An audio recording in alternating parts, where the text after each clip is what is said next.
Hi, this is Mrs. Barnett. I'm going to help you navigate this site that Mr. Larson has assigned, and I'm going to show you how you can change the text to be better suited for you. And everyone has different styles that they like. So you go to this text feature,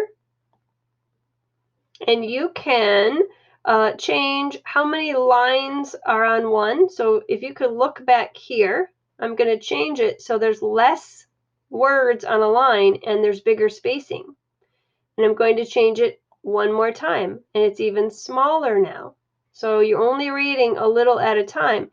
You'll have more scrolling to do, but there's less to see on a line. Can also go from the smallest print, I'm going to make it a little bigger, smallest print to the biggest print. This is what that looks like. I'm going to show you how to change the font. Helvetica looks like that.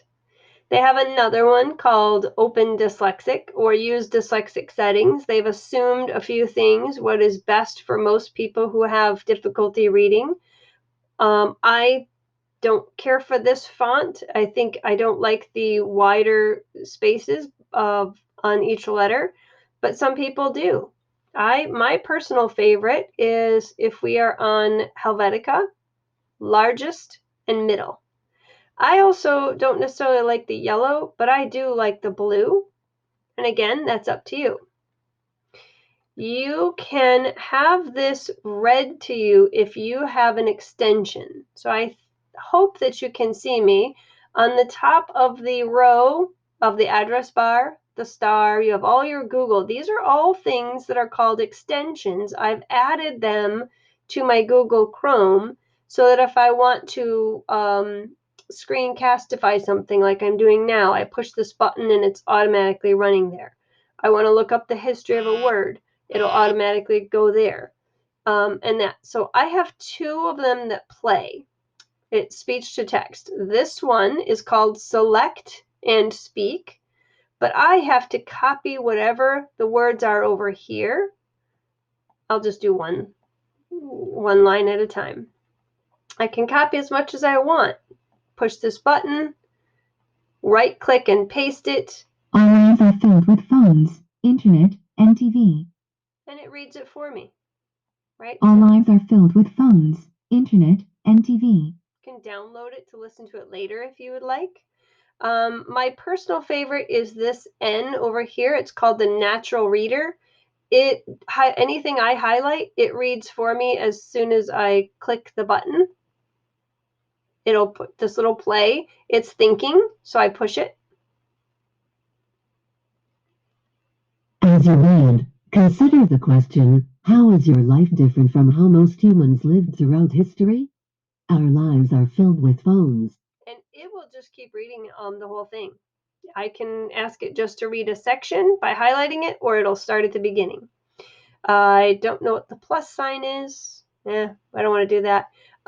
Settings, you can change some settings, English, different voices. I like the Sharon. You can have Ryan, United States. You can have a UK. You have all these possibilities. If you want to listen to Lucy and you want to change the speed and you want them to be faster. Hi, I can read web pages or documents for you. And they read them super, super fast. Here it is really fast. Hi, I can read web pages or documents for you. I cannot do that one. You could go super slow.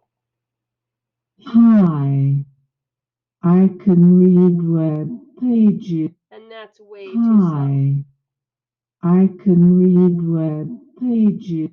Hi, I can read web pages or documents for you. So you have all those choices. How much do you want to highlight for you? Well, the colors. It has so many features here. I don't use them all. But I want to get back to my story. How do I do that?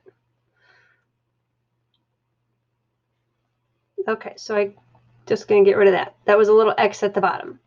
So at any rate, the Natural Reader, how do you get this or how do you get this one? You go to these three dots on the very right-hand side at the top of your address bar.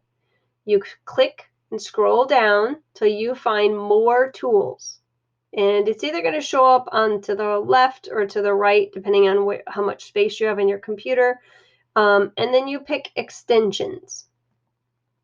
Once you have extensions, you can just search this bar for Natural Reader. You may have to type more, but it's called Natural Reader, and you can see the title here, and you'll look for this icon, and you click this button. It's either on or off. Maybe it says download. I'm not sure. Mine's already there, so I just have to click this button. I can turn it off. I can turn it on. The other one you can search for is Select and Speak. Again, text to speech. I've already loaded it, so it's on. I could turn that one off if I want, and it goes away from my bar up here. If I turn it back on, it shows back up. Okay? Once you have clicked that, you can just click out of this X to get out of the extensions, and it should be right there for you, ready to go. All right. There are other things like notes, questions, and print. You can look at all the questions in advance. You want to see what they're going to ask, you can view it in a text instead, where it shows up inside the text. Some people like to look at the questions in advance to see what they're looking for, right? That's up to you. You can print them if you want. I don't think you need to. Search, I'm not going to need to do that. And I don't know if you have some of these other, you obviously don't have an assign button. I'm not sure if you have a customize, I doubt it. Notes, no idea. So some of these things are teacher tools and some are kid tools. Okay, hopefully that will help you in learning how to get this to read it to you out loud. Read anything on any web page. See you later.